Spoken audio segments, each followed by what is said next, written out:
Welcome into In-Game Chats for Saturday, December 21st, 2024, Season 18, Episode 43.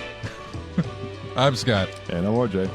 Welcome in to the show, everybody. Love this track. It shows. I know, man. Never even played the game, but I love the track. Bully, isn't it? Yeah. Bully, yeah. It's called Balls of Snow. It's from the video game Bully, which, of all the Rockstar games, they really haven't touched. They haven't gone back to do a remaster or anything like that. It's like it's got a pretty good following from what I've gathered. Oh, it absolutely does. Yeah. It's highly requested they go back and do something with it.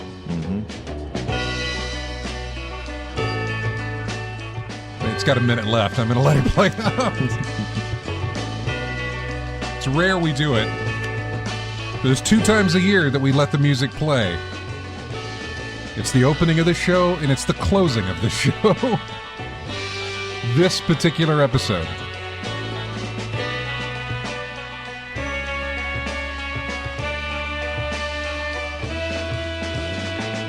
God, it's good.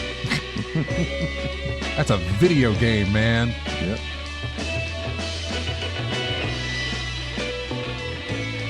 Oh.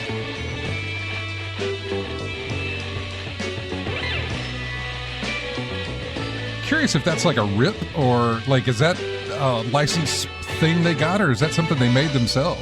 I don't know. Maybe something they made themselves. You know, it sounds like it's something they made themselves, to be honest with you.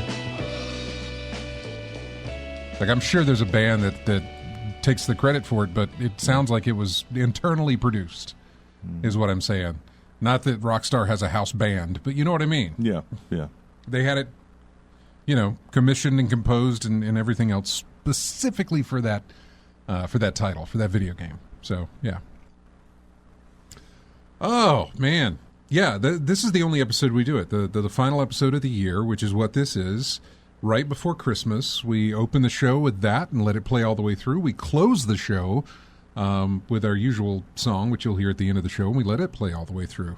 Because you can't have that track without getting to the horse at the end, right? Mm-hmm. You have to get to the horse at the end. So that's exactly what we're going to do. Last episode of the year, last episode of the season, wrapping up number 18. Moving on into season 19, moving on into, we are just kissing the door of 800 episodes total. We're at 795. Oh, speaking of, that reminds me I should do this to help me in the editing process later on. So, anyway, welcome into the show, everybody. Blah, blah, blah, we're on the Discord. Blah, blah, blah, we're on the Twitch. Blah, blah, blah, the Facebook, the Twitters. And everywhere else, the blue skies, we're all over the place there. So, look for us, find us, watch us, all that good stuff. But first off, welcome back. Thank you. How was your time away? Time away was real good. It was just the only bad thing about it was, of course, the traffic full of... You were in Atlanta. Yeah, Atlanta. So, should really mention that, yeah. Yeah, so full of... delays and traffic accidents and road full of closures. So the typical of you just got Atlana'd. Yeah, exactly. That's really you verb it, you know. Getting Atlana'd so bad right now. Yeah, so we didn't. So we decided not to go to the usual event, the Anime Weekend Atlanta. Not Wait, this what? year. Anime Weekend Atlanta was. That's what I thought you were going to. No, we were just going to the. We're going to Fogo for dinner. So I totally thought you went there for that, but you didn't. We went because they did move it, didn't they? They moved it to the, I think they went downtown somewhere. No. I thought they moved to a new venue. I thought they moved the date. No, they moved the date to December, yeah. So, I mean, was this the Animated Weekend in Atlanta and you just went to, we just went to Fogo. Oh. See, the way it was like, the convention hadn't been what it used to be. It wasn't giving us the same joy that it used to. Yeah. And then they moved it to December, which was a bad idea because everyone's getting ready for Christmas. Right. And conventions 2 weeks before Christmas. They don't do it. Not a good idea. Yeah. But I'm guessing that was the only day they had. I bet they're going to move it again next year. They probably will try to move it again next year. This rumor, they might be they might be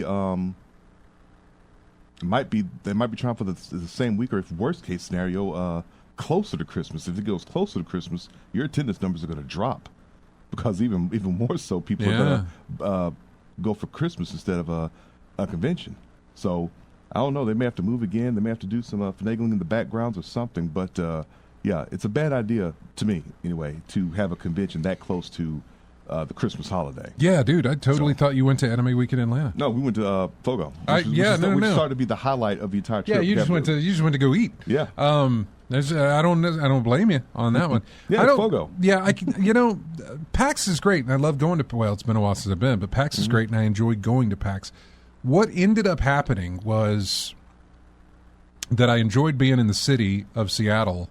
As much as I did being there for PAX. What ended up happening was that I would take a trip to Seattle and have the option to go to PAX if I wanted to, type of thing. And I would, because I'd make appointments and, I'd talk to the video game folks and, get interviews set up and everything else. But mostly I wouldn't really hang around on the convention floor. I'd take some time to walk it if I wanted to. But it was one of those things where it's like, if I'm done with the city for the day, or if I don't have anything planned to go see, maybe a baseball game or go to the pinball museum or go just all over the different places that are in Seattle. It's like, there's the convention hall. Let's go check out some games. It's perfectly fine. It was nice to have. And I think that's why I kind of go around that time. For one, I get cheaper discounts on the hotel when you go, but also I have the option of going to the convention when I want to. And then I have everything else that's around Seattle for me to enjoy, which is a lot. But boy, I haven't been since 2019 was my last year. Still haven't been back. So we'll see whenever I get around to doing that again, especially to see what's become of it, because it's another convention that has not necessarily had a hard time building back up, but it's not what it used to be. It used to be very difficult to get tickets. Now it's quite easy to get tickets. Scalpers would jump on that, but man, they're just not in it. I don't know what it is, but everybody kind of gave up. They were just like, it's not worth it. Yeah. They got tired and they gave up. I don't see people scalping anymore or trying to scalp. I just don't see it. Now, I'm sure with like your regular scalping tickets, like your sporting events here, your college football games and things like that, sure, that stuff still goes on. That's still in high demand. You can watch the TV and see a bunch of people at sporting events and big things like that. But I don't know, man. The PAX conventions. I mean, they closed the one in San Antonio because of attendance. Now they've got the one in Boston. They've got the one in Seattle. They've got the board game one, which was just a few weeks ago in Pittsburgh. I think it's in Pittsburgh, which is the PAX Unplugged, which is just tabletop gaming. And then they have the one in Australia. That's it, which is fine. There used to only be one. I remember when it was just Seattle. That's it. Yeah. So yeah, but I'm hoping to get back to it at least one more time to see if is this worth trying to do again? Yeah. Or is it one of those things where it's like, hey, this was fun to revisit, but I don't need to do it every year. That sort of thing. Yeah. So I don't know. I got to go to see, and that's how that's going to work. But it's good to have you back, man. Did you play anything while you've been away? Well, when I got back, I was still trying to do the winter event for the First Descendant, and that's what I've been working on this entire time. See, there was an event going on where if you logged in for 14 days, you would get a whole bunch of stuff each day. And on the 14th day, you would unlock the Descendant Ultimate Bunny. Yeah. So I was able to get the what now? Ultimate Bunny. There's a character in the game named Bunny, and there's an Ultimate version who has better stats, better performance. Right. Okay. So you can get that one. Now, it's normally you could grind for it, but it's going to take a minute, or you can go through the 14-day event, log in for 14 days, and get it at the end. And that's what I was able to do. Only concern I had was I mistakenly thought that it had to be consecutive. 14 consecutive days. That's got to suck in trying to make that work. Yeah, it would have been, because if I'd left for Atlanta, I would have gotten 12 days, missed a day, come back and try to get the last one. So what ended up happening is I was told that you just have to log in 14 days. It doesn't have to be consecutive. So just 14 total. Yeah, deep breath. So I was finally able to get that when I got back from the trip. And I've been playing that ever since, playing with friends, getting some stuff done. It's just like Warframe. building up your character, building up your equipment, and lather, rinse, repeat, and having fun grinding. It's actually a fun grind. Yeah. Getting the stuff that you need to unlock characters and advance in the game. So I'm having a lot of fun with that. And of course, more a Virtua Fighter with my league play this past Sunday. Funny you should mention Virtua Fighter. Yeah, I saw it. Now I was going to ask you because I wasn't gonna ask you. Did you see all the trailers? No. I was going to say, did you see all the trailers pertaining to you from the Game Awards? Not much. Virtua Fighter being one of them. Virtua Fighter. And I want to say one of the Yakuza, not Yakuza games. It was like we had a project name, but I don't remember the name of it. But it seemed like it was a Yakuza type thing or like a Something dragon, something like that. Yeah, are you still playing those or no? Did you ever get into them? I haven't gotten to Like a Dragon. It's just the first 6. Which ones have you got? You're doing the Yakuza or the Judgment? The one that said Yakuza, and I've got Judgment and Lost Judgment. Lost Judgment. Yeah, I haven't started those yet. It's just another one on the backlog that I need to just really get up and play. But and apparently they keep cranking them out, man. Yeah, they do. So the Yakuza 1 through 6. I remember getting the collection beforehand, so I got that still saved up, but I still got the original 3 somewhere in my collection, so I'm going to play that. Lost Judgment and the Judgment series, Judgment, Lost Judgment. But I haven't gotten to the Like a Dragon. I know of it. And then there's another one after that, something that took place in the medieval times or something like that. God. Something going on. So I have to look into that as well. But but of all the trailers that I saw, the recaps that I looked at, Virtua Fighter. Is that like a reboot? It looks like it's going to be a reboot. Yeah. Okay. So even still, it's the newest Virtua Fighter. It's something that we've been asking Sega for years. I mean, you've been stuck on 5 for goodness, how many years? It's been over a decade. While you think about that, I'll do something like that. Yeah. We'll reverse roles for a second, and I'll look that up for you. Yeah. Well, it's been about at least it's about, I want to say 10 to 15. Felt like 10 to 15 years since the newest Virtua Fighter came out. There's been like is 5 the most recent? There's been 5. There's 5R, Final Showdown, and Ultimate Showdown. There's variations of 5 all over the place, but so there is no 6. They couldn't get to 6. So okay. Now there's a reboot. Apparently, it looks like a reboot coming out for that game.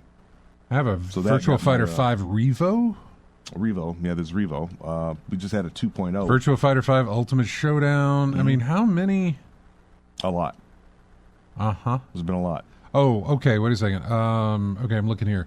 Virtua Fighter 5 Final Showdown was 2010. Virtua Fighter 5 Ultimate Showdown was 2021.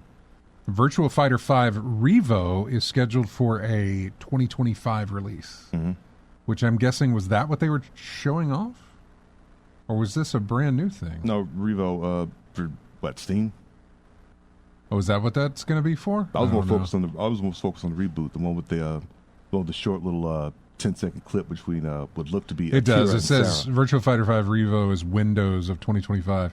Then there's something called Untitled Virtua Fighter Game, which has a TBA on it, which would be the one that we're talking about, or that they were showing off.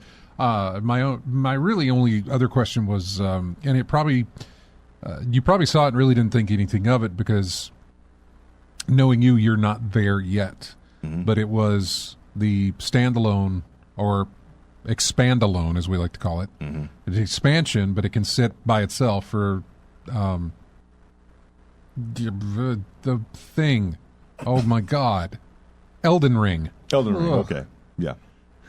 By the time because you still haven't played. I haven't got the Shadows of the Erd Tree yet. Ermagerd, it's an Erd Tree. Yeah, you haven't gotten to the Erd Tree yet. Haven't got to the Erd Tree yet. But you still got to do that. Yeah, I still got to do that. And then play it 5 times. Yeah, I figure if I buy it my time, I'll get that Game of the Year type edition. That comes with everything. Erd Tree and Night. All of it. I can't remember what it's called. Yeah, so I'll just wait. I'll just probably wait till then because I got plenty of stuff to go on in my backlog as well. But yeah, but the thing that stood out to me about the entire event was new Virtua Fighter. Yeah, thank goodness, I'm ready. It might be a day one purchase. And what they're bringing, I don't know, one of the characters from Final Fantasy 16 into what, Tekken 8? I think it was. Yeah, it's not Noctis. It's Clive something. Yeah, Clive. You're Clive. Strowman? Something like that. Yeah, something like that. I mean, I'm not familiar with Final Fantasy, so yeah, it's like not whatever. It doesn't really. But doesn't really do anything for you, I know. Yeah. So yeah, got a lot of those, and I was just curious as to what your thoughts on that may be. As for me, I've been playing Marvel Snap. I did buy, because I noticed that it had been released, and Balloonaire, I think is what it's called. Balloonaire? Balloonaire? It's kind of like Billionaire, but it's Balloonaire. I don't know why, but it's whatever. I streamed it. I streamed the demo a while back, and God, it was a lot of fun. It was like some sort of Peggle, if you remember Peggle, and with a cross of that game from Price is Right, Plinko. Oh yeah, where you drop a little thing from the top and it bounces on pegs and you win, and you got to earn so much money. Yeah, we played that at round 1 while we were there. But you can put things on the board that do things to the ball that you've dropped. Whether it gives you more money, whether it gives it a superpower of some sort, whether I don't know what it. There's a bunch and I haven't gone through them yet, but it was like $10. It was real. It had a nice hook. I'm not talking Balatro hook. But was really, really good as far as keeping me engaged with it and like, okay, I'm going to get this next one. I got the first tier done. That was no problem. I'm going to get the second tier because all your stuff carries over. Eventually, you got a board full of things, and you're just running on hope that you can get the money that gets you to the next level. Kind of Balatro-esque. To kind of, and I'm not sure how far it goes because it kept going, and I stopped at that time because I was like, ooh, okay, this is good, but I really want to go back to playing indie because that's the other game I've been playing. I finally gave in and installed Indiana Jones onto my hard drive from Game Pass. That thing that I had been putting off for a very long time doing because I was worried that it's going to do something to my computer, and honestly, my worry is extremely minuscule, but I just can't shake the thought of not being able to get every single thing from that game off my PC when I'm ready to get it off the PC. Yeah, I mean, it is a concern. You've talked about it before. I mean, it's something you have no control over, something being put on your computer that you can't take off whenever you want to. Yeah, but I was like, well, if something's got to be stuck on my hard drive, at least it'll be Indiana Jones. And so that's exactly what I did, and I installed it, and I've been playing it, and I am loving the hell out of it. I really, really am. Something I noticed this morning, and this would be better if I were to write it down because I could put my thoughts all kind of condensed and understand them, but I'm probably going to ramble here, as I already have. Something I noticed this morning was there was a doorway I could walk through, and there was a chain next to the door. You could clearly tell that, look, there's a gate above it. It's going to shut. That's the thing to open up the gate. Clearly, this is going to happen. It didn't when I went through. Then there was another one on the other side or something like that that had the exact same thing. And I was like, I know maybe this is the one that's going to do it. And sure enough, as I stepped through, shunk, it closed behind me. And, I figured out a way to open it. It's not a problem. But what I realized is that I am playing a game based on something that I grew up watching that told me how to play these games. If you understand what I mean. Yeah. Like if you're a fan of the Indiana Jones series, you are going to expect traps and things and puzzles and looking around and seeing things in a different light. Yeah. All of my video game experience in that realm with Uncharted, with Tomb Raider, with all of that, all of the way that I play them, all of the way of like, that's probably going to be a trap, that's probably going to do something there. Not necessarily knowing if it is or not, but it's one of those things where it's like, it's probably going to get me or whatever. I've all learned it from watching those films, and now I'm playing the game based on the films that inspired that method of play in my head. You're watching the films, playing the games. I mean, it got very meta, is what I'm saying. I'd throw Resident Evil in there as well. You're looking for traps and things that have to puzzle and solve through. You see, I would do that too, but I didn't play Resident Evil like you did. What, backwards? No, I never played them. Oh, okay. I played. You've seen them though. Oh yeah. I mean, I've seen them because I did play Resident Evil 1 on the GameCube, but not very far into it. Back when they did, because it was the GameCube and they showed off Resident Evil 1, they showed off that mansion. I was like, God, that is beautiful. Because it was on the GameCube, and I was like, this is insane looking on a GameCube. and which is why I got it. And it was, and I played a little bit of it, but not much. I never got to puzzles with the game. Mm-hmm. It was all snooping around the mansion and shooting things in the head and trying not to die. It was survival before it was ever puzzles. Yeah. The only game that I played fully in that series was the co-op that I did with James on the one in the desert, 5? 5, yeah. That's the only one I played. I'm sure there were puzzles. I'm almost positive that there were, but I don't remember them. But I remember us going through the game together in co-op. I think the only puzzle I can remember was something involving co-op, like if one person has to do something while the other has to do something else. Yeah. Something along those lines. There was stuff like that I remember. But for me, all of my adventuring, which is, like I said, it comes from Uncharted, it comes from Tomb Raider, it comes from all of those. Any of those type of games, basically they were all born from these film series. Yeah. And you recognize tropes going on in this. You thing. really do. And it was just amusing to me because because I walked into a room and there's a square on the floor and it's got writing on it. I was like, I better not step on that. Thinking something's going to happen. I step on it anyway, nothing happens. Yeah. But you stepped on the J instead of I. Yeah. That type of but thing. But the instinct was there. The instinct of what those films taught me was like, oh no, here it is in the game, which is something I've always had, but I don't know. It's like I said, it's very meta, the fact that I am playing this title.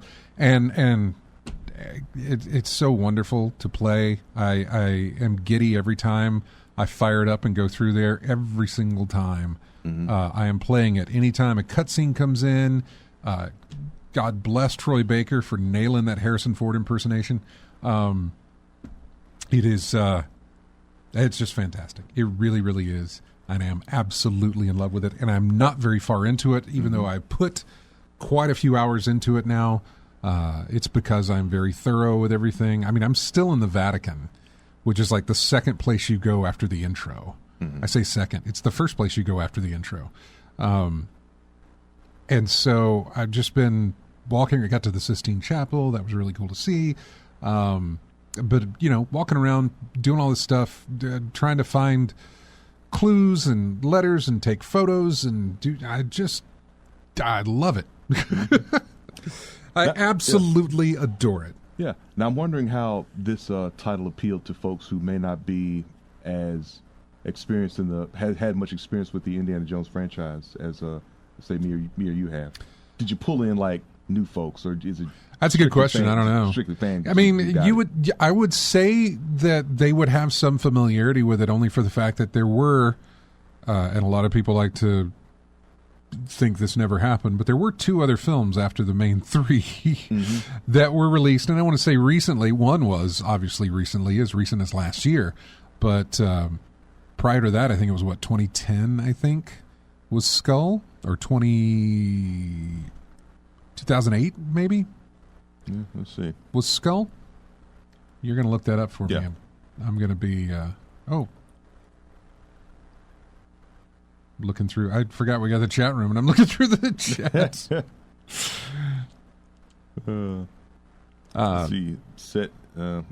08.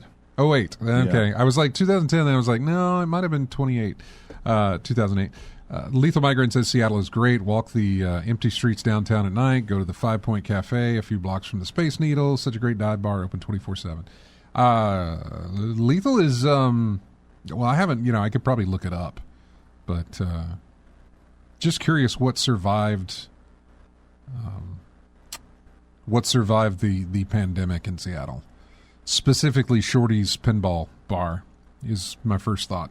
But I could probably go to their website and find out. There's a couple of places that I used to frequent, and I went to look them up, kind of like look at the menus again, and saw where they had closed. They were no longer open. They didn't survive the pandemic. Yeah. And I hated that. Let's see. Bama Bryan says he loves Plinko. Exactly. You play that Balloon in Air or whatever the thing's called. You will understand the draw of what that game is. It is an odd worry to have. Lethal Migrant says hard drives for PC are so cheap. It's kind of an odd worry to have. You're exactly right. And what I really should do is just buy a hard drive specifically to load those games on and not put it on any of my other hard drives. Did I do that for Indy? No. But I should have. given the fact that hard drives are not expensive whatsoever. Most of them, but depending on what the kinds you get, like you get a mechanical or you get an SSD, even SSDs for a terabyte aren't that bad at all, considering what they used to be. Yeah. So, and I think I've still got enough space to put another, still got enough connections to put another hard drive in that box if I wanted to. Yeah, maybe. Might do it. Let's see. Thar 6 says he's on the last chapter of Indiana Now on the Xbox. Great game. Some jank in some of the more action-y parts, but overall great. I really haven't gotten to an action-y part. I haven't even fought a boss yet. For Thar 6, I will tell you where I'm at, and that is the underground catacombs of the Vatican right now. I can't remember where I'm trying to go, but I got to a save point where it said, your game's been saved just now. And I said, okay, that's where I'm gonna leave it there for now. Mm-hmm. But I'm in the catacombs. That's right. Yeah, that's right. That's why I did a save check, because I got to the point on the map that I was supposed to go, because the place lit up, and I was like, all right, I think this is where I need to be. I'll stop here. Mm-hmm. Sure enough, it was. Let's see. Thar 6, you ain't seen nothing yet. Thar 6 says the game is better than these last two films. I don't know who this guy is. GZDR4Ev. Could RJ play a game that doesn't have trophies or achievements for fun? Like, could he go back and play KOTOR knowing it has 0 achievements? I don't think RJ plays games for the achievements. You don't play the game for the achievements. No. I think the only game I ever got a platinum in was Ghost of Tsushima. Yeah. Everything else is just... You just play it to play it. I play it, yeah. Yeah. I mean, whatever comes along, comes along. I haven't gone trophy hunting for anything. Yeah, he doesn't do trophy hunting. Now, he does go back and he'll beat a game, and then he'll go back and do New Game Plus on a harder mode. He will absolutely pick a... Soul Series. Yeah, you'll absolutely pick a higher difficulty when you go back. Mm-hmm. But no, he doesn't play for achievements. I don't do that. I don't. I know some folks built. There's somebody I know who does, Steve, but he's in Discord, but he's not in the chat right now. Isn't there some folks who built YouTube and Twitch channels based on? Oh yeah, trophy Achievement Hunter or whatever it is. Yeah, that guy. Yeah. Oh, absolutely. Yeah. Because there are people out there who want to get those achievements, and there's got to be a video for them somewhere. Mm. So yeah, totally. Drunk Degenerate says, I've been knee-deep in Path of Exile 2. That's another one I need to get on. Lethal Migrant says, hopefully moving to Seattle soon. Just waiting on a background check. When I get there, I will check on all your favorite restaurants. Thanks, man. Bama Bryan says, drive-in movies he thought would come back during the shutdown, but obviously, oddly enough, they didn't. Yeah, I mean, you got to have a nice big area for that, and it would have taken construction and stuff like... I mean, obviously, if you already had a drive-in, you could sort of... I don't want to say refurbish, but you know what I mean? Yeah. Fix it up maybe and try it, but Goodness, are there any to fix up? Huh? Are there any drive-in places to fix up? I haven't seen a drive-in. There are some drive-ins that still exist. I don't know of any around here, obviously, but there are some drive-ins that still exist, and, they're maintaining them, but few and far between. Mm. Thar 6 says that's a good one on the... Ghost of Tsushima, because that's a hard one to get platinum on. So good for you on doing it. So, yep. All right, that's our first segment. We're going to take a break, and when we come back, we'll dive into the news and see what's going on. Here is, again, it's all Christmas music, and this comes from the video game version of the Polar Express, which oddly enough, and he's not in there, but Steve was on a Polar Express where he was last weekend. I because it was just me on the show, and I sent him a message. I was like, hey, man, if you're around, feel free to pop in. It's just me. We can talk about the Game Awards. He said, I'm on a train. He and the wife and the kid were doing a Polar Express thing where Santa comes through all the cars and talks to all the kids in the train cars as it's going around playing Christmas music and hot cocoa and everything else. So, yeah, I thought that's really, really cool. So anyway, this is from the video game, The Polar Express. It's called Christmas Lights. We'll be back with more of in-game chat right after this. He said.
And welcome back into In-Game Chat.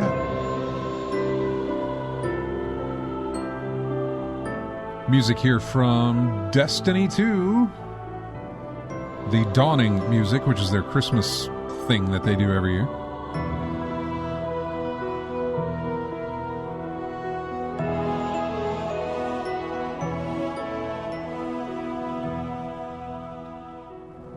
Yeah, still got good music. Still got good apparel. Because I'm wearing a Destiny shirt as it is. I don't miss it. I talk about it a lot, the fact that I miss the people I played with, and that was the fun part, but I don't necessarily miss the grind that I would put in for that game. Now, it's interesting to speak of that because Steam is doing their replay for your account, basically. And it says that I played 38 games this year. I played 68 demos, 28 new games. Mm-hmm. The 38 games that I played this year were 16 more games than I played last year. I got 250 achievements unlocked, 123 more than last year. 42 of those were rare achievements. My point being is that if I go back, and I think I can look at my replays for, like if I go, let's look at 2022. Mm-hmm. Going to go back to my 2022 Steam replay. For that year, I played 9 games. In 2022, I played 9 games. 6 new games and 6 demos. 162 achievements. I played Cookie Clicker the most that year because I would just leave it up and running. Yeah. Destiny 2 was second, and Vampire Survivors was third. Mm-hmm. So, yeah. And was 2023 the year the ban happened? It is. So if I go to 2023, now the ban happened in September. Okay. So I imagine what you're going to see is that Destiny will still be a dominating factor of my gameplay. But I would think that in the last quarter of that year, your games played spiked up. Yeah, 22 games played that year compared to 9 in 2022. And I would imagine if I could break that down even further, and I can't because it won't let me go any further than that, those 22 games would probably come towards the end of the year. The last quarter of the year, after the ban that I got. So, 22 games. Trying to see. My top played game was still Cookie Clicker, basically because I would leave that thing running. Yeah. That is not the case anymore with this. And then there's Destiny 2 with a 12% of total playtime. I played it 263 times that year, compared to Cookie Clicker with 73. Because, again, just let it run. Yeah, length of time per session. Exactly. There you go. Yeah, it's what we said when you talked about it the first time. We said now that Destiny is unavailable to you, you have all the time in the world to get to your backlog and play other things and I really haven't done that, gone to my backlog, but it has given me time to play other things. Yeah. Regardless of whether it's backlog or not, I've had time to play other things, and that's been overall enjoyable with that, to be able to have that freedom of I can jump into that. Like now, I'm jumping in, I'm playing a few rounds of Snap to do some, bounties that are in there, I guess you want to call them that. And then, I jump over and I decide, okay, it's back to indie, or it's going to be, what was I doing the other time? Burnout Paradise, which I'm finished with. Yep. Or any other little thing that I decide that I want to play, because I've got plenty out there that I can do, and the Steam sale is currently underway as well. So there is that. Oh, and your puzzle games as well. Yeah, there's those. You got those to play with as well. Yeah, and I do enjoy my puzzles. Yep. Let's see. I don't know if I even want to jump back into the old news and maybe hit the new, and then if we got time, hit the old stuff there at the end there. Let's see. Marvel Rivals. Currently, the season in Marvel Snap right now is all about synergy between it and then the Overwatch clone, which is the Marvel Rivals thing. I've got it. I installed it, but I have not played it. I'm sure it's probably a lot of fun, but I just, for whatever reason, it's not pulling me in, even though I haven't played it. Like, the more I think about trying to play it, I'm like, I don't know if I feel like doing that. You know, I installed it, but I'm just like, I don't know if I feel like playing that. So Marvel drew you in, but it's the genre and style of play that's not.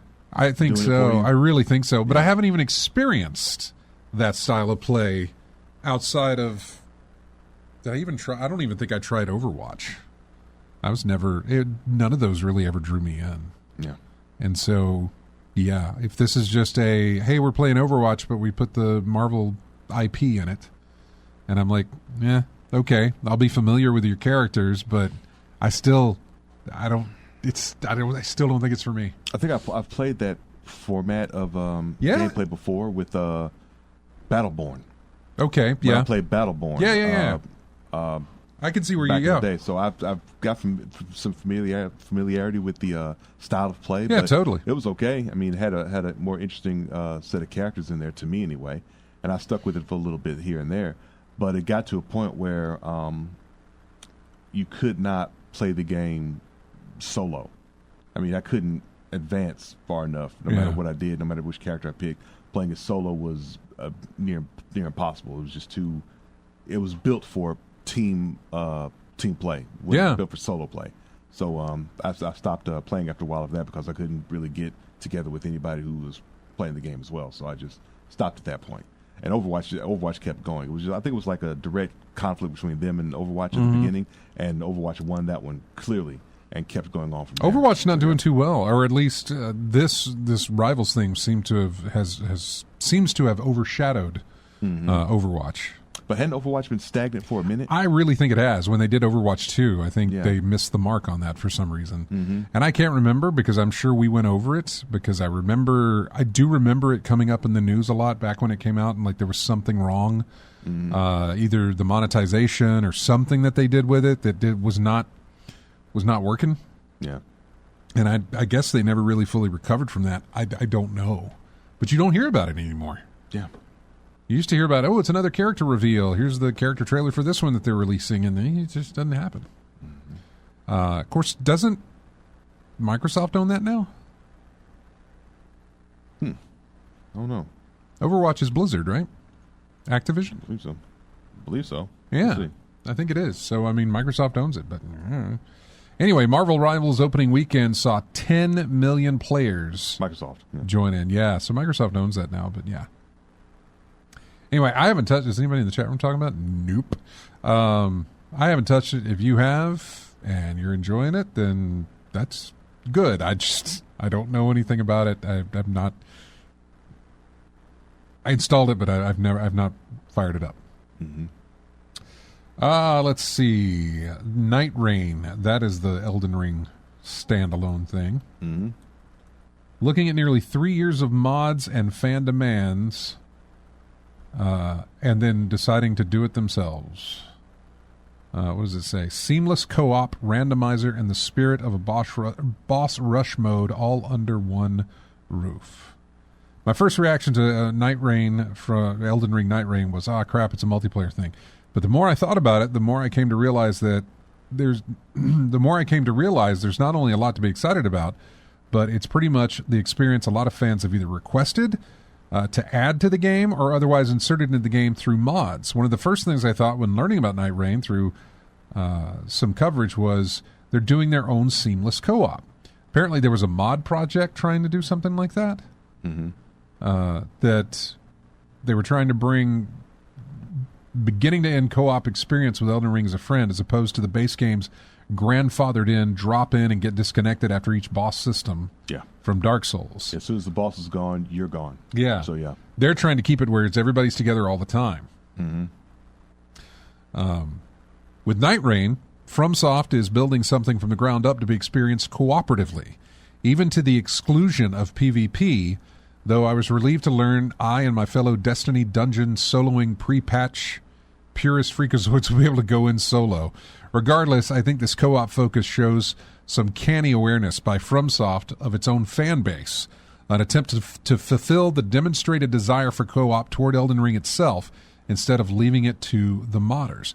That's kind of a neat thing, that if they made a game where they said, we see all the stuff you guys keep adding into the game, we're going to make that official into this next release, and we're going to do it our own selves so that you get it more stable, you get it officially, and you can still mod the crap out of it once it's released, I assume, but they're trying to put in the best of, I don't want to say both worlds, but the best of what the community has seemingly told them that they want by all the downloads of certain mods. Like you go to your mod station and sort it by, most downloaded, things like that. Yeah. But like, okay, people want this, this, this, and this, and put it in there. So that's neat that you're getting that. And I guess there's going to be more like that as well with that release, which I don't know. Next year, I guess. I don't remember when. Late next year, or is it 26? 26 seems far out. Yeah. For what essentially it seemed, well, I say it's DLC, but it's standalone. Not that doesn't necessarily mean anything. In other words, that doesn't mean that, hey, they're building this from the ground up type of thing. I'm sure they're still using everything that they already have, and they're just putting in this co-op aspect and a couple of other things, and probably tweaking a few things here and there that would allow for constant co-op in that game. I don't know. I haven't played it. So, yeah, I don't know. I would say next year sometime. I would mid first or second quarter of next year. I would say give Erdtree a year at least. So I would say the fall holiday season of next year. Okay. Like an October release, something like that. September, October release for it, maybe. Unless they already said, and we're just over here talking because we didn't know any better.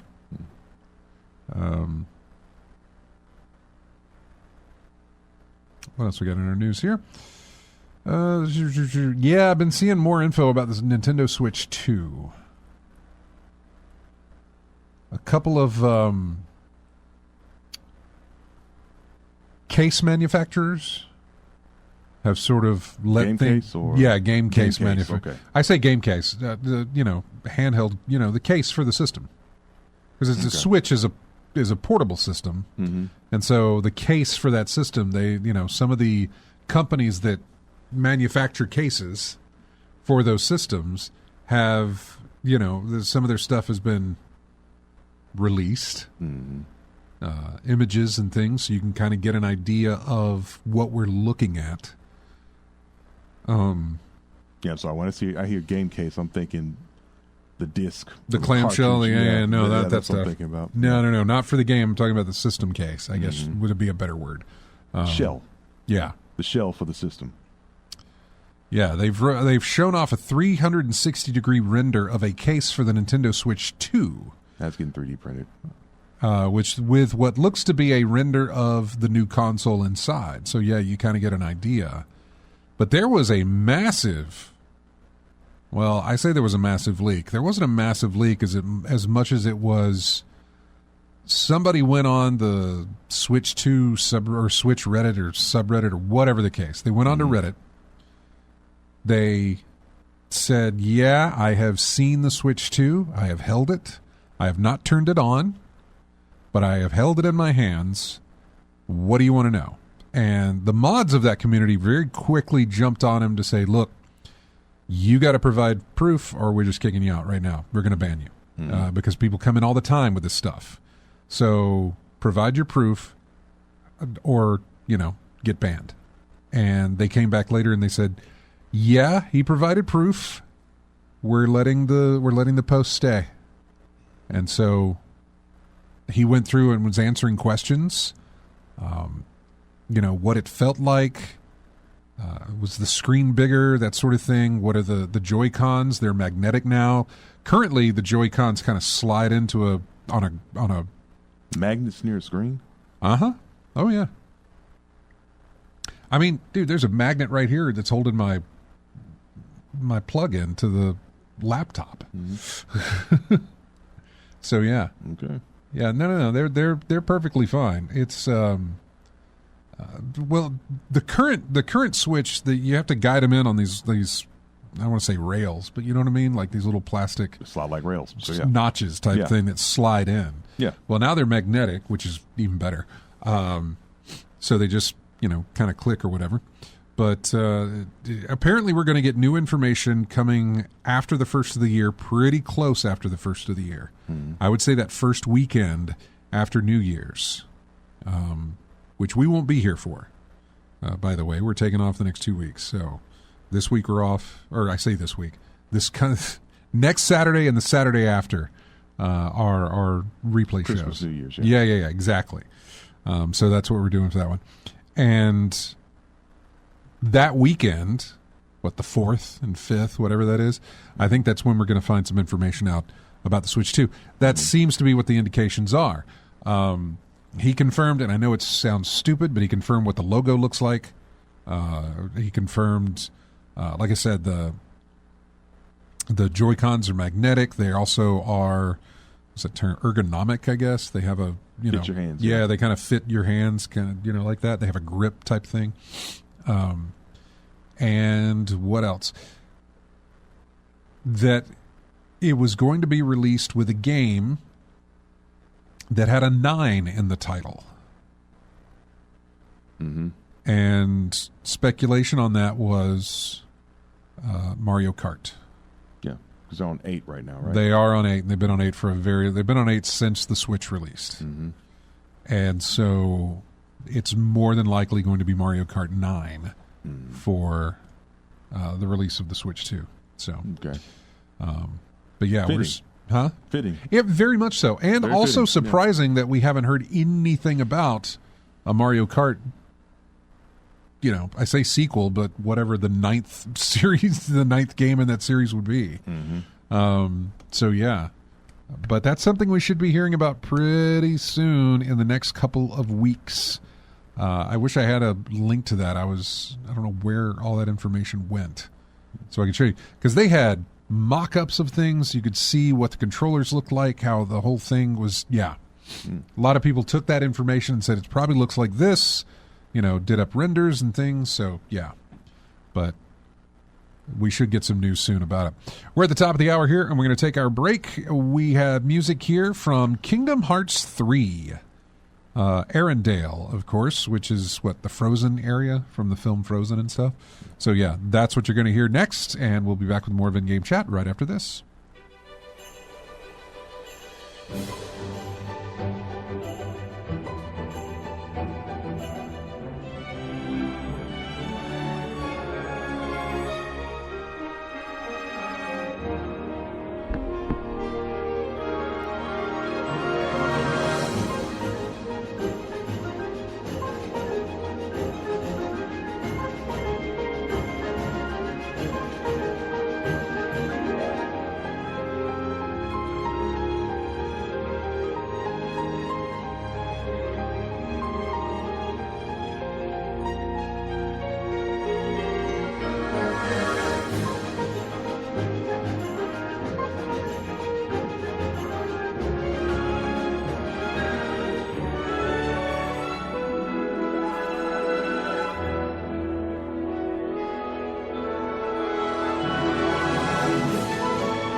And welcome back into In-Game Chat. That is music from Yoshi's Woolly World. A Little Light Snow is the name of the track for that one. Welcome back in, and let's get back into our news stuff here as we've got. Talked about the Switch 2. Oh, other things we need to talk about. Currently, we mentioned Steam sales going on. So check that out. There's a great little website. There's a couple, actually. But the one I go to, and I've got to type it in because I don't remember man, I hate when I click on the wrong link. Because it was right there, and then I missed it. There it is. And it went to Amazon. It's like, no. It is gg.deals. Just type in game deals, you'll see it, but it's gg.deals. And it just shows you video game deals. Path of Exile 2. Let's look, because Drunk Degenerates had mentioned that in the chat room there. Path of Exile 2 currently is $30 on Steam, but in some of the key shops around the web, which, use your own discretion as far as those are concerned, I can get it for as little as $17, $18. You just got to be careful with these, and it tells you, because it tells me that if I were to go for that, the cheapest one is $17.84. Mm-hmm. And it's from some website called Driffle. But this thing tells me the risks that are involved. For this site, there's 3 risks involved. I'm going to click that, and it's going to tell me. Some of the keys in this place do not come directly from the publisher. So there's that. You could be getting it from somebody that bought it and is trying to sell it. Mm-hmm. Yeah. It says there's an obligatory payment fee at checkout. An extra fee will be added at checkout for all available payment methods. So regardless, while it is telling you that it is currently $17.84, by the time you get out of there, you're going to be paying more than that, because there is a fee for any other thing. And the third risk is that it's a marketplace, and that is an eBay-like platform where multiple vendors sell their keys. So, you have to take that risk if you want to. Now, there's another one below it, and that is Iniba, I think is the name of the website. Now, I've bought from them before, not keys, but I bought PlayStation Plus subscriptions from them when they were really on the cheap, and they've worked no problem. So, but they have risks as well: unknown source, obligatory payment fee. It's a marketplace, and it says the best price is hidden. The store promotes more expensive offers, even though the lower price is available if you dig deep enough to find it. So, yeah, I don't know. Hunt for it. Yeah, it's a really good website that I've enjoyed going to. gg.deals is where I've gone to, and just to check out. So that was Path of Exile 2. I'm trying to think of what else would be something to see. I'm just curious. So, oh yeah, there we go.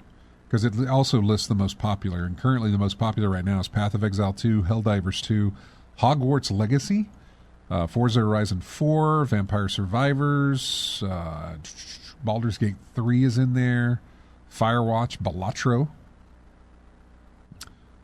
Black Myth Wukong, which does not see... Ooh, The Invincible. That's down to $2. Mafia Definitive Edition, 36 cents. I'm sure that's on one of those key sites that might be a little bit sketchy for 36 cents. But I already own it, so I don't have to worry about it. I like that The Invincible is $2.79. That's not bad. I may pull the trigger on that one. I figure at $2.79, the risk is worth it, Because if it comes out to be, it's a bust. All right, well, $2. $3 for it. Yeah, I'm out. That's fine. Whether it be that the game's not what you enjoy or what you wanted, or whether it be that where you bought it from wasn't legit and you just lost $2. So whatever the case. Yeah. The operator is $11 right now. Ooh. Is that on Steam? Are you looking at that on Steam? I'm looking at Steam, yeah, right now. I forgot about Operator. I got to go through I haven't done that yet. I got to go through my wish list. Yeah. We got the I Spy bundle and just the game itself. So yeah.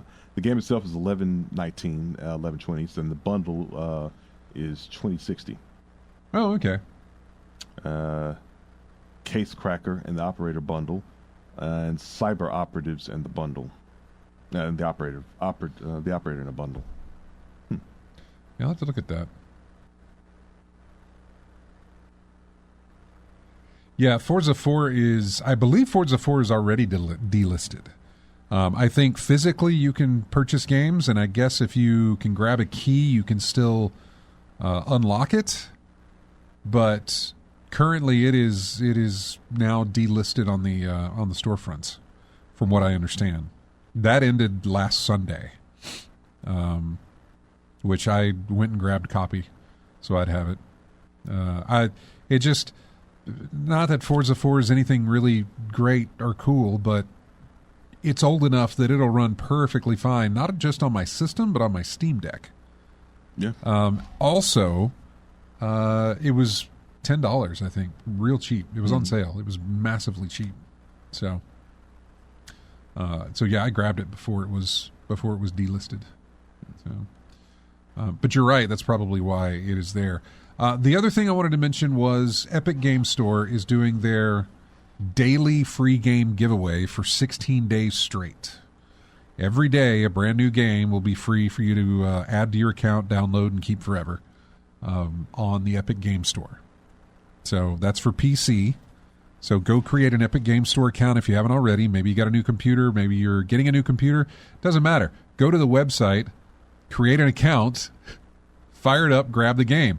Whether you've got a computer that can play it or not, maybe one day you will, and you've got the games. They started with Vampire Survivors the other day, and then yesterday's was a game I can't remember, and today is a game I'm not familiar with either. Terra something. It's on the GG Deals site. Hang on, I can tell you real quick. Let's go to all platforms. Terra Tech. I am not familiar with it, but it's called Terra Tech. And currently it is free on the Epic Game Store. On Steam, it is $6.25. So yeah, you can get that game for free right now on Epic. So just a reminder that Epic's doing that. Amazon, if you're on Prime, they're free games. They've got a lot they've been giving out here over the holiday months as well. So yeah, definitely look for your free game stuff. They like to do it during the holidays. Something else, by the way, do you have Amazon Prime? No. Okay, so you didn't watch the Fallout show or anything like that? Okay. Something we didn't talk about, or maybe we did, I don't even remember, what the Secret Level, the game that was, I say game, the series that was teased back during, I think, E3 or something like that, where they took different games and they did these very short, usually 30-minute or less little episodes about those games. Did one for Dungeons and Dragons, did one for Concord, even though Concord died. Even though Concord didn't last but a week, they did that. They did the Mega Man, and they did Pac-Man, and they did Spelunky, and so like these mini documentaries, right? They're not documentaries. They're basically they're little mini stories set in those worlds. Armored Core 5 or 6 or whatever. Armored Core is another one that they did that has Keanu Reeves in it. It's like an anthology? Yeah. Okay. It is 8. Hang on. Feels like it's 16 episodes, I think. Okay. Or maybe it's not. Maybe it's... Yeah, I think it's around 16 episodes. Okay. 15 or 16 episodes. And like Mega Man is maybe 5 minutes long. It's not very long at all. But then you've got Sifu, I believe, is another one. Sifu. Yeah. Let's see. Dungeons and Dragons, season 2 is Sifu, It Takes a Life. Yep. New World, The Once and Future King. That's an Amazon game, 3. yeah. Yeah. Episode 4 was Unreal Tournament, Zon. Yeah, Unreal Tournament and Warhammer 40K. Yeah, 5 was Warhammer. Episode 6, Pac-Man Circle. Episode 7 was Crossfire, Good Conflict. Yeah, Crossfire I wasn't sure about. Okay. 8 was Armored Core, Asset Management. Armored Core was really good. That was really, really good. Let's see. Episode 9 was The Outer Worlds, The Company We Keep. Outer Worlds was also very, very good. Okay. Just, especially given Outer Worlds and the way that game is very tongue-in-cheek, the way it is, Obsidian Entertainment that did them. That was an interesting thing that they had done with that particular story. I won't spoil it, but I really liked it. And then they did, what was the one after that? Was that Mega Man after that or something? Number 10 was Mega Man. Yeah. Called some episode called Start. It really is that. It ends where you would think something like that would begin. You know? And hopefully it'll get something, because, by the way, they also got announced that they were a go for season 2. So this is the first season, and now they're good to go for a second season. Hopefully we'll get some more fleshed out stories, especially with Mega Man, I would think. He seems ripe for it, but yeah. Let's see. Number 11 was Exodus, Odyssey. That's a game that's brand new, because I had not heard of it, but I loved what I was seeing of it. And then later on, I saw where they had revealed some gameplay from that. It's coming out next year. Okay. Number 12 was Spelunky, Tally. Yeah, it was all right. It was nothing. It was very short, but it sort of gave you the idea of the game is you keep trying, the place keeps changing, you keep dying, you keep going back and try and try and try. Yeah, because the description says a pair of explorers ponder their purpose in a subterranean world where everything wants to kill them repeatedly. So, yeah. Let's see. Episode 13 was Concord, Tale of the Implacable. So, interesting. I watched Concord. The first 8 episodes were released the week of the Game Awards, and so when I did the show this past Saturday, I only talked about the Game Awards, and then they released the next batch of shows this week. So I was watching Outer Worlds, Mega Man, Spelunky, and then Exodus and Concord. There, Concord we know is one of those footnotes of history where a game was released and within a week was dead. You probably have that in a lot of different releases, but not a AAA Sony big money-backed title. Money-backed title, yeah. You know? Yeah. I mean, Suicide Squad lasted a year. This lasted 1 week. And we all thought it might be coming back. We thought they'd put too much money in this for it to not come back as a free-to-play. But no, they killed it. They completely killed it. Even with this episode on the horizon that would have helped to, bring some new eyes to the property, maybe get some influx of players for the thing. Nah, they killed it. They didn't even wait for that. The interesting thing is that that's a really good episode of Concord. I don't know anything about the game Concord, but if they want to keep making more of that, if they want to take that episode and then just keep going with it, take the story that they laid the groundwork in that, and then keep building on that and go with it for more, I'm down for that, no problem. It really was very, very good. It didn't make me want to go play the game, but it made me want more of that. So, yeah, I really, really liked it. Somewhere down the line, you may see the same story, just different characters. Possibly. So, we just repurposed in something else. Yeah. Somewhere down the line. Just to go back to something else that I didn't go through, I think it was episode 3. What was the name of that one? Episode 3? King, something, was it? The New World, the Once and Future King. Yeah. That's the humor one? That's the comedic one? Arnold Schwarzenegger. Like Arnold, really? A conquering king washes up on a mysterious island without any army and without any clues. He may need an eternity to find his purpose. Yeah, exactly. It's very comedic. It's Arnold Schwarzenegger voicing that guy, the king that washed up on shore, and it's really good. It was they got you into the loop of him trying to go and challenge the current king, dying, and then he wakes up again on the shore, and Groundhog Day is the whole thing over and over and over again. And so, yeah, it's It's one with it's a lot of funny, but then it's got a lot of heart at the end of it, and that was really good to see. But so, what was the one after Concord? Let's see. Honor of Kings, The Way of All Things. I don't know what game that is. Which I guess it's Honor. What is Honor of Kings? Is that what it's called? Honor of Kings, yeah. Let me look. An orphaned prodigy challenges the all-knowing AI that rules his city. Ew. It's one of them Amazon games that was free, or something like that? No, it's one of them mobile games. Oh, okay.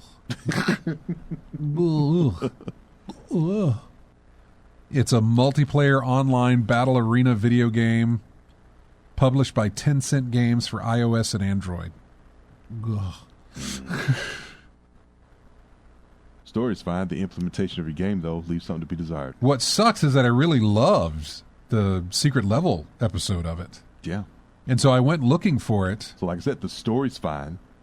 The way you implemented it in game-wise is just not good. So, yeah. Jesus. Is that, secret level, Honor of Kings. I've never played Honor of Kings, but I would if it were anything like this episode is. I'm not interested in secret levels at this point. The episode was way too good for the game it's based on. That's a hint, folks. Yeah. My goodness. Yeah.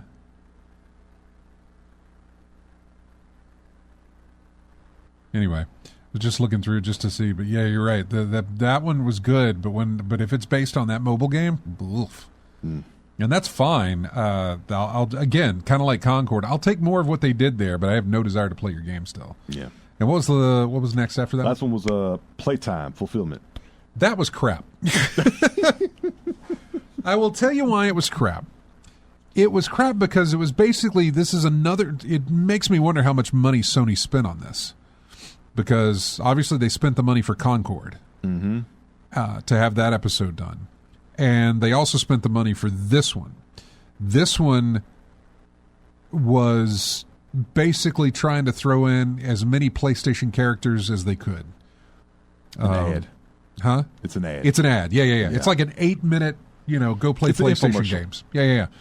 It's all right. You get to see them. It's very Ready Player One, where you're like, oh, hey, there's so and so. Oh, there's that. You get Kratos out there. You get Sackboy. You get one of the Colossuses from Shadow of the Colossuses. What else? Yeah, I know. There's some other stuff in there as well. It's like, here's your PlayStation's greatest hits.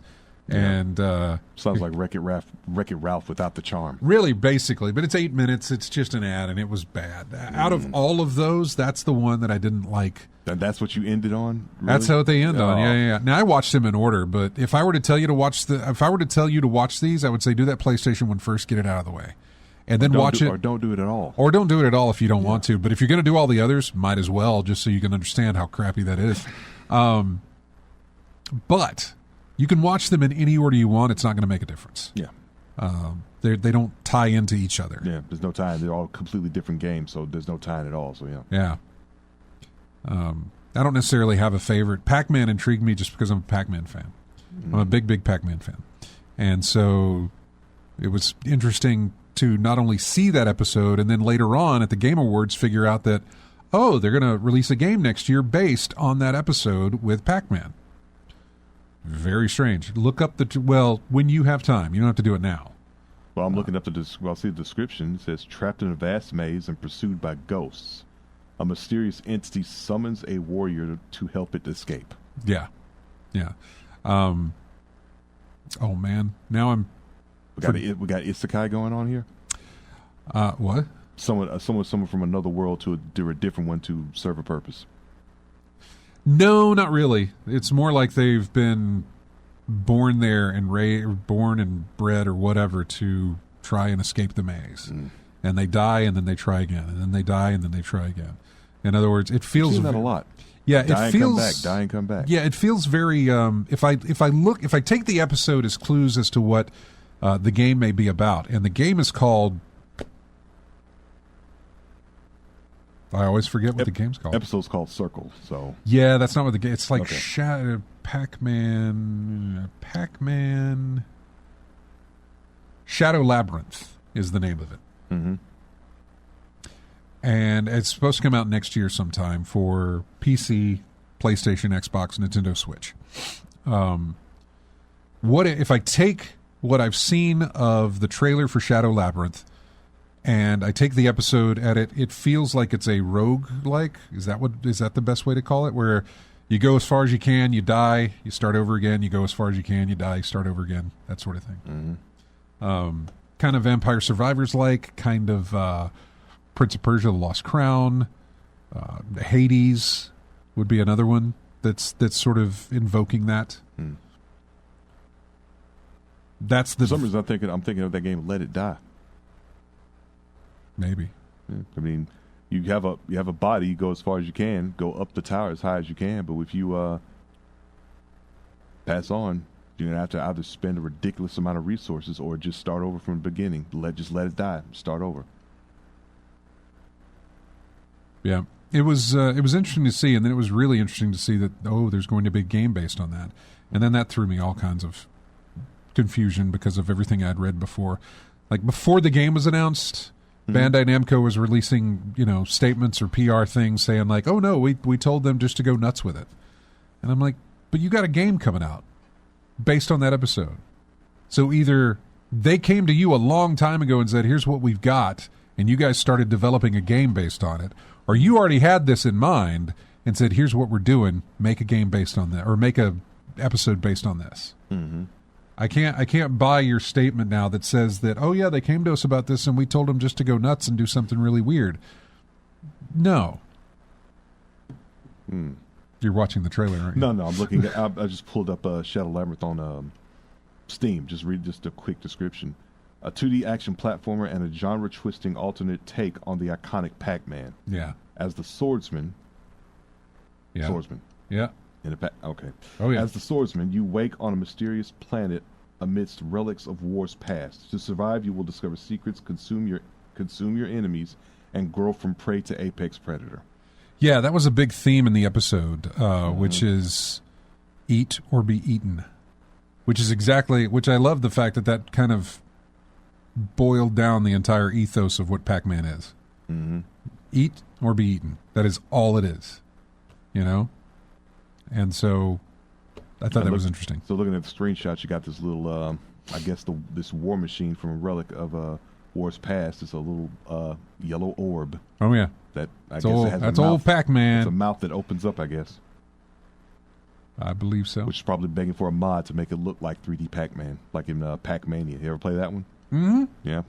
I'm looking at getting, what is it, the Namco Pac-Man Museum Plus or whatever it is. It just has a bunch of different Pac-Man games on it. Yeah. And also getting, whatever that thing is, Pac-Man Repack or something. Pac-Land Repack? I can't remember. Pac-Man World Repack is what it's called. We're going to pick up that too. I don't know, just like my Pac-Mans. Anyway, got to go. We got another break coming up, and we'll be back with more of In-Game Chat. This is another track from the Christmas Nights game. It's called Welcome to Christmas. And we'll be right back with more of In-Game Chat right after this.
Welcome back into In-Game Chat. Brand new music here. Just, I think it was last week, level was added into the Astrobot game on PlayStation. Yeah. And it was holiday themed. Yeah. You mentioned Astrobot and it winning Game of the Year, right? Yeah. And the first thing, because we were listening to it, a group of our friends of ours on the trip, they were talking about it, and I was like, wait, Astrobot? Yeah.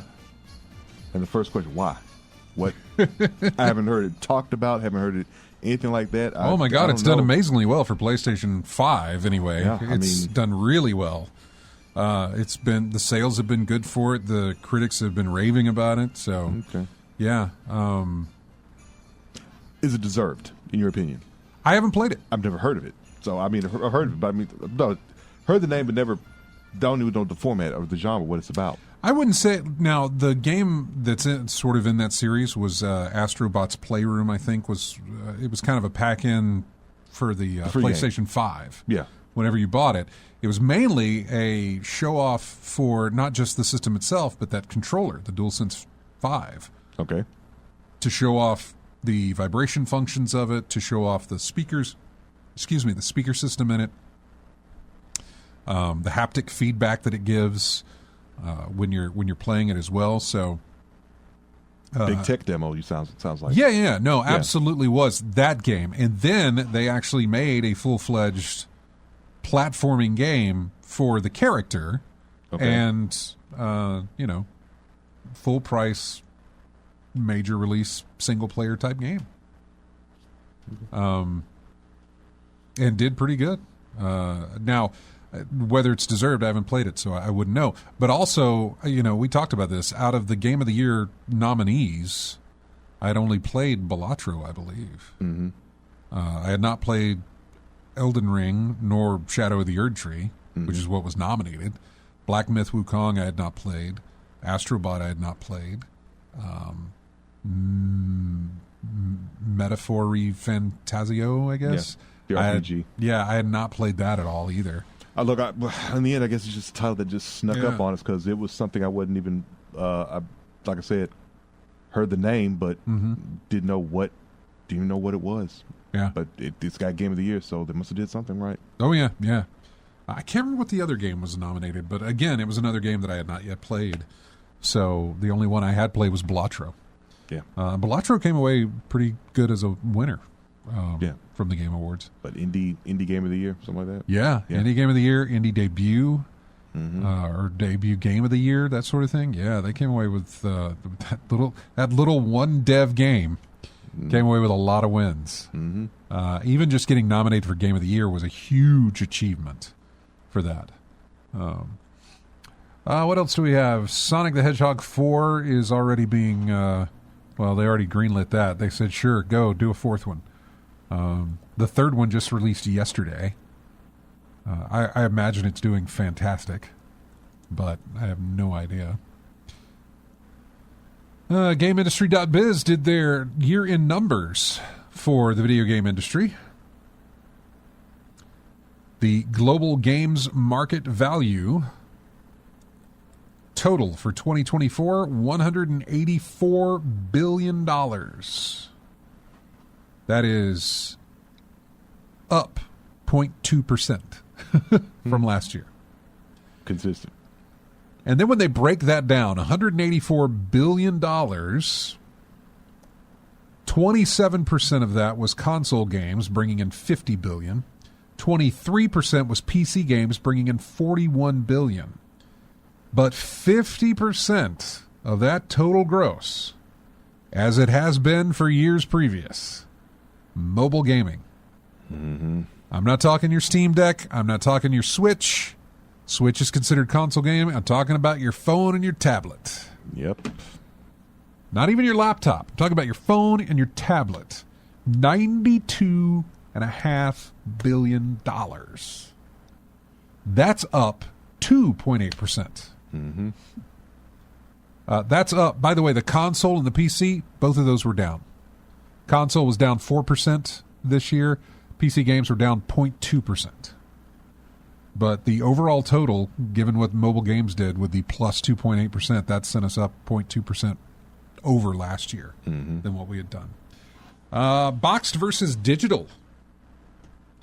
Boy, if I could go back and find other graphs about this to watch the weight of those numbers change, one eclipsing the other, because 8.5 billion were physical game sales. $175.8 billion, $176 billion were digital game sales. But you got to understand that, because if 50% of your market is mobile gaming, they're not buying that off a shelf physically in a store. It's a digital game. So that's going to always kind of trump that. You know what I'm saying? That's going to always be the higher amount. Let's see. What else do we have? Oh, then they split it down to PC boxed 1%. But the 99% of PC sales were digital. That 1% must have been a limited edition or something? Possibly. Like There's a lot of those that are boxed copies that you have to, Because I think you talked about it before. When's the last time you saw PC games in new PC games in a box? I mean, you see old ones like in Walmart or Target somewhere, but you don't see it anywhere else. No, you're exactly right. But, when I was buying those special editions of Destiny 2, those were box copies. Boxed, yeah. They came with a digital code for me to redeem, but they were probably considered box copies.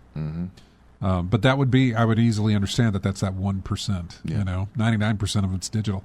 Console market, 16% were the physical box games, 84% were digital. The best-selling games of the year here in the United States, the top 10 best-selling games of the year. Number 10 was Dragon's Dogma 2. Number 9 was Elden Ring. Number 8 was EA Sports MVP Bundle. Number 7 was EA Sports FC 25. Number 6 was Madden NFL 25. Sports is dominating here. Number 5 was Call of Duty Modern Warfare 3. Number 4 was Dragon Ball Sparking Zero. Number 3, Helldivers 2. Number 2 was Call of Duty Black Ops 6. And the number 1 best-selling game of the year for the United States was EA Sports College Football 2025. Was this the year that college football came back? Was this the first year for it? I think it was, wasn't it? Yeah. I totally get why that was a huge thing. And they're just going to continue to, if that's the number 1 selling game of the year, then, don't worry. You'll have a Sports College Football 26, 27, and 20. You'll just keep going with it.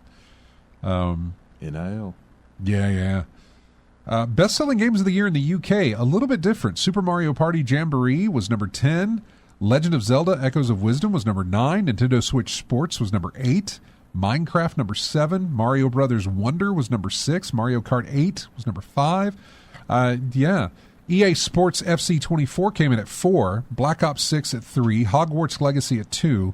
And EA Sports FC 25 came in at number 1. Again, sports dominating until you get to Japan. Number 1 game, best-selling game in Japan for this year, Dragon Quest III HD 2D Remake.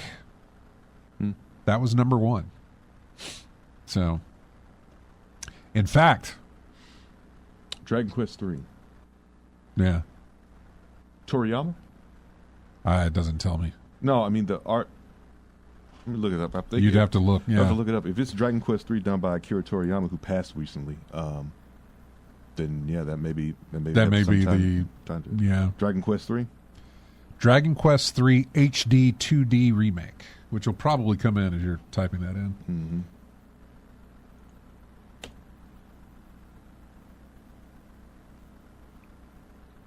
Let me see. Squeenix. Yeah, it is Squeenix. Top 10 games on TikTok? Nah, I'll skip that. The most viewed video game trailers.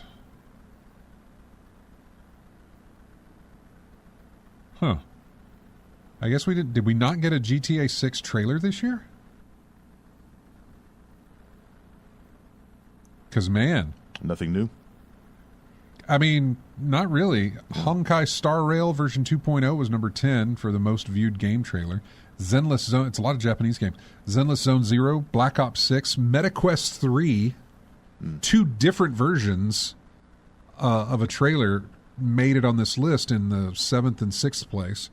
Black Ops 6, another trailer, came in at number 5. Poppy Playtime Chapter 3 came in at number 4. Clash of Clans, that's a mobile game, number 3. League of Legends, number 2, and another League of Legends came in at number 1. So, yeah. Yeah, by the way, it is Akira Toriyama's artwork. Yeah, that probably had something to do with it. But there you go. There's your year-end numbers there for 2024. Let's see. I'm looking over some of the other stuff that we had in here. Sony has become the largest shareholder in the owner of From Software. Feel like we might get some news soon. Yeah. Sony keeps inching closer and closer to buddying up with From Software. Not that they weren't already kind of buddied with From Software, but just what are you changing? I mean, look at Destiny when they bought Bungie. Yep. What are you changing? There's no other news you have that's relevant. What are you changing? Yeah, I don't know. Oh, that's right. We're going to get a TV series based on Pacific Drive, which is a sort of a horror game, but you're stuck in your car. Oh, okay. Yeah. And you have to upgrade your car before you go out every night to collect parts to upgrade your car so you can go out every night. To get parts so you can upgrade your car so you can go out every night. Yeah. Yeah, I forgot about that one. I forgot about that. That was so was coming out. Just upgrade your car. It is, and it's a little station wagon. Yeah, it's a station wagon, and yeah, I think that would be interesting. As long as you don't show up as long as you don't end up like that one in Tremors. Yeah, I know. That one? Yeah. Let's see. Microsoft has a new sales pitch, basically saying that everything is an Xbox. It's part of a new strategy aimed at reaching more people and potentially making a lot more money. It's also a major shift for the millions of people who have been Xbox fans for decades now, and the company says it's embracing that. If I think about it right, we chose the secular growth category in entertainment, which we think is gaming, and said, let's double down on it, Microsoft CEO said at an investor conference last week. And so we said, let's take that joy of gaming everywhere. And that's why, even with these ads with Xbox Now, we are redefining what it means to be an Xbox fan. It's about being able to enjoy Xbox on all your devices. Yeah, basically what they're saying is we're going to try and make sure if you've got a smart TV and an Xbox account, you can stream your games onto that TV through the Xbox app, because you have it. So that's something where they're trying to do where basically if you've got a digital piece of equipment like a Apple TV box or an Apple or a Amazon Fire Stick or something like that, you can play your Xbox titles through it. Like, you don't necessarily need an Xbox to play because you can stream it through the cloud. It's something that they're trying to do, something that they're going to push forward to do. But it also means your Nintendo can be an Xbox if we put the games that, you want to play on there. Indiana Jones is coming to PlayStation in 2025 at some point. We knew that. They told us that was going to happen. It's first exclusive on Xbox, and then it'll be released on PlayStation. It's one of those situations where they're sort of loosening up what they decide, goes where. And they're not just going to hoard it, which is fine. I'm okay with that. Is that a profit thing? I think so. Yeah. I think it's more of a, we get more people. And I hope that opens the door for everybody else. I think you've been saying for a long time, because you're cutting your profits, having long-term exclusivity. Yeah, it's why you don't get summer blockbusters that are rated R, because they'll lose money if everybody can't go see them. And so same situation here. If you are only relegated to one platform, be it PlayStation 5, an Xbox, a Switch, or a PC, you are missing out on all those other areas of revenue. Yeah, look what happened to the show. Look what happened to Tomb Raider. Yeah. That goes way back, but the show, you're right, yeah. It got to a point where we can't just be on PlayStation only. We got to spread out. Yep. So that's interesting, but and hopefully they go further with that, or at least kind of expand upon it or explain it, I suppose. Think they get rid of it? Console or exclusivity? No, I doubt it. I doubt they'll get rid of the. I doubt they'll get rid of the exclusivity aspect of it. Okay. I think that'll stay. Not for everything, but probably for most things. Now, exclusive to the console, no, because Xbox at this point is synonymous with Microsoft, which is synonymous with your PC. Mm-hmm. So yes, on the console, sure, but also on PC in that regard. Yeah. Now, will it hit any other consoles or that remains to be seen. I think they'll do as much as they can with that, but I think there will be some where it's like, no, we got to keep that here. Like Halo will probably never show up on Sony, but I can't be certain of that. Mm-mm. I really can't. All right, we're about to hit it here. We got to go. Thank you so much. It's it's our fun song that we're going to play here. So you guys have a fantastic Christmas and a great New Year. We're going to see you in 2 weeks' time. Thank you so much for a wonderful year. Thank you so much for listening. Everybody in the chat room, everybody everywhere, Discord and others, thank you guys so much. We really appreciate it. Have a wonderful 2 weeks. Merry Christmas. Happy New Year. Here's our closing song. Of course, it is Mario Sleigh Ride from the 1UPs. Thanks, RJ. I'll see you next year. I'll see you.